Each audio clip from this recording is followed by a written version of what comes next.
Can you tell us what transpired today in court with the denial of bail for Sana Manjang? Yeah, so what happened is when the case was called up, Sirif Kumba Job, who is the counsel for the accused parties, announced his appearance for the accused party. By then, no one of the state councils were in court.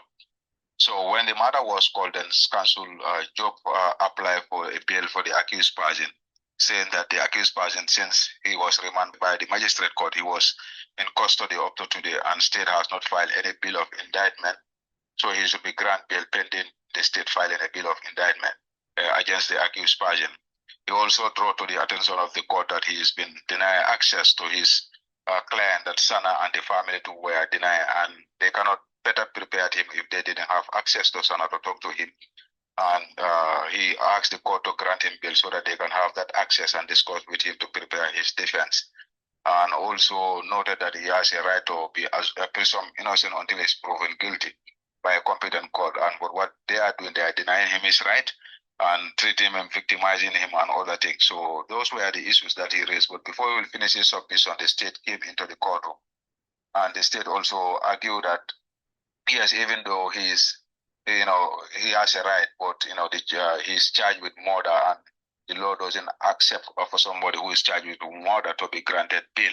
And based on that, Sana should not be granted bail. They asked the court to do that. They said also on the issue of not having access to his lawyer, they argued that Sana actually refused to talk to the investigators that went to see Sana.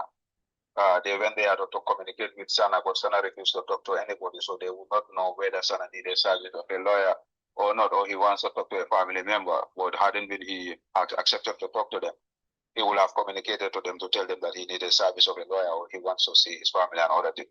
So based on that, they argue that those are the reasons why, but he can have access to his lawyer and other things.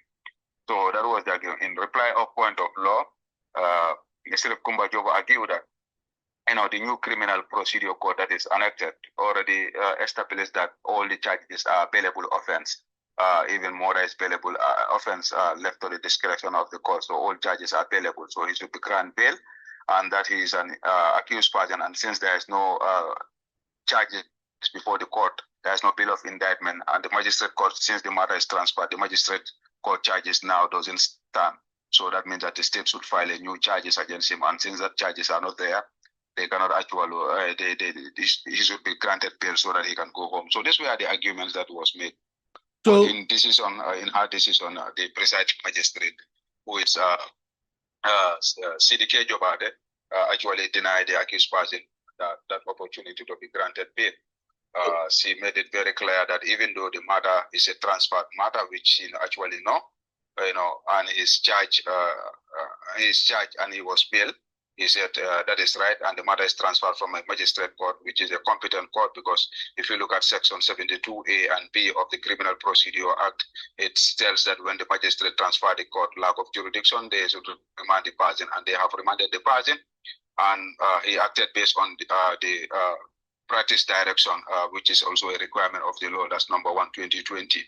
He said even though the magistrate, the High Court cannot rely on holding charges, but the indictment that the accused person is charged of murder, and for that being the case, the person is unbailable offense, but there must be a circumstances or there are conditions that need to be met, and the counsel for the accused person have not raised those issues before the court. So based on that, he is actually denying the application for bail, but he directed the director of prison to give access to Sana and his family and his lawyer, and he had made an order that the director of prison should give access to Counsel Job whenever he wants to see Sana and also the family if they want to see him. So he asked the state to file a bill of indictment before on the 12th of this month, and he adjourned the case to January for a plea case. Yeah, so you mean he was thrown back to mile two again? Well, some people across social media think that Sana deserve a rougher treatment, so they think he should not be granted bail. What do you think about it as a legal correspondent? Yeah, no, actually, every accused person should be presumed innocent until proven guilty, even though all the crimes that we had from the TRRC and other revelations that comes in, we will assume they are just allegations until they are proven by a competent court of law. That's so nobody should be found wanting to put the law in your own hand to say that, okay, based on what we had on the TRRC and you make a conclusion. No, that's not how the court works. The court works with evidence. And as for now, he's an accused person, even though we know the facts. But based on law, speaking on the grounds of law, he should be treated like any other person until he's proven guilty. Finally, Kex, this high-profile case attracts a lot of media hype and publicity. How was Sana's handled, leading to the courtroom?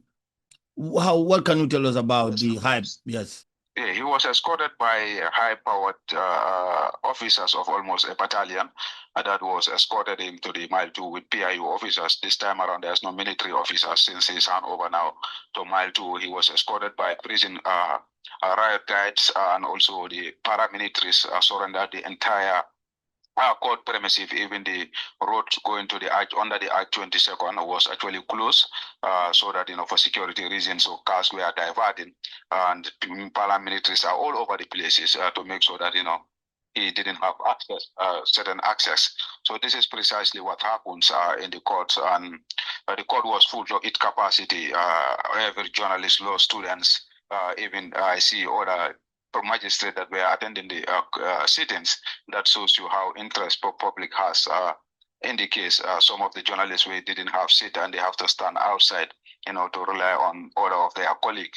Media houses, camera and TVs are all there. All the media houses are present, and also Sana family was there because there was a time in court when after Sana was when the judge made his order, one of her daughter came and hugged her, and that was very emotional in court, and they all hugged each other for a period of time, and the officers actually dispatched and Sana left. So precisely this is what happens in court. The atmosphere was very tense.